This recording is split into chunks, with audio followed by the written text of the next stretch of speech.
By 1856, the situation had changed dramatically. Governor Pottinger saw at once that a single road town was not going to work. Here is the single road. This is Queen's Road, the single road of 1843. He could see at once that this was not going to work, and he laid out a series of roads up to Cane Road here.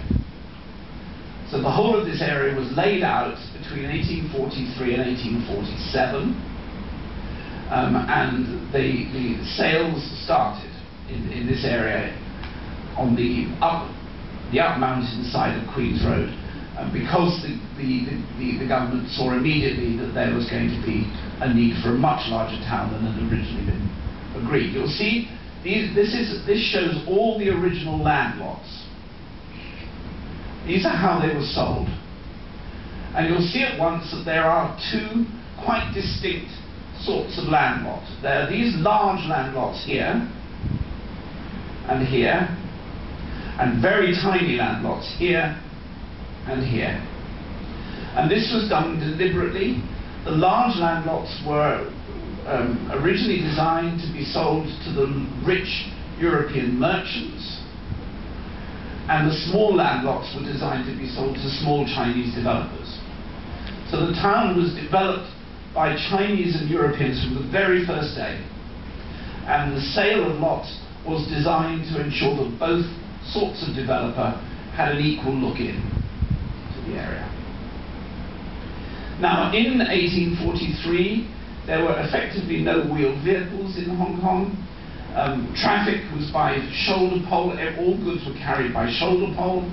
And the original plan, this plan, Governor Pottinger's plan, didn't really envisage roads that were going to need vehicles. They're very narrow, as we know, very steep. They're designed for people to walk and to carry goods on shoulder poles. And this decision to build for 1840s Hong Kong has caused trouble for Hong Kong, as we all know, ever since. The second governor, Davis, got there early enough to ensure that this road was wider. This is Hollywood Road. And he had that road built wider because he was concerned about this large Chinese area, which was developing as the poor Chinese area, and he wanted to be able to get soldiers in quickly if needed. So the soldiers were here in the barracks, and so he widened Hollywood Road compared with its original width, because the land hadn't been sold by his time. He was able to get this road widened. So basically you ended up with Queen's Road, Hollywood Road and Cane Road rather wider, all the others very narrow, and we've suffered from this ever since. Here is, ignore this line at the top, which is nothing of any interest to you at all. This is a copy of the map of the central squatter area in 1843. Here is Queen's Road, and this is the squatter area as it had been built within 18 months, from 1841 to 1843. And this only includes the stone and brick buildings. There were, in addition to that, large numbers of wooden squatter huts, which were not included in the map. The map only included the permanent structures. So you can see that a large squatter area had been built very, very quickly indeed in this area. And it's built in the valley of the stream that comes down through here. In fact, there were two streams, one here, joining here, and then running out through there. And as I said, this was the only source of drinking water in the town, and with this squatter area growing, where all the sewage going straight into the streams, the drinking water became horribly polluted, and it was a source of serious health problems. And the first planning decision of the government was to get rid of this squatter area, and it was cleared in 1843. So the first of our squatter clearances takes place almost as early as Hong Kong is established. And the government established a new area called Taiping San, which they divided into very, very small lots, and the people who had built these houses here were given one of the new lots in Taiping San. So basically this area was moved a little bit east into Taiping San so that this area could be cleared and redeveloped in a more hygienic way. Now it was redeveloped as Graham Street and Peel Street. So before Graham Street and Peel Street existed, this is the squatter area that was there before it.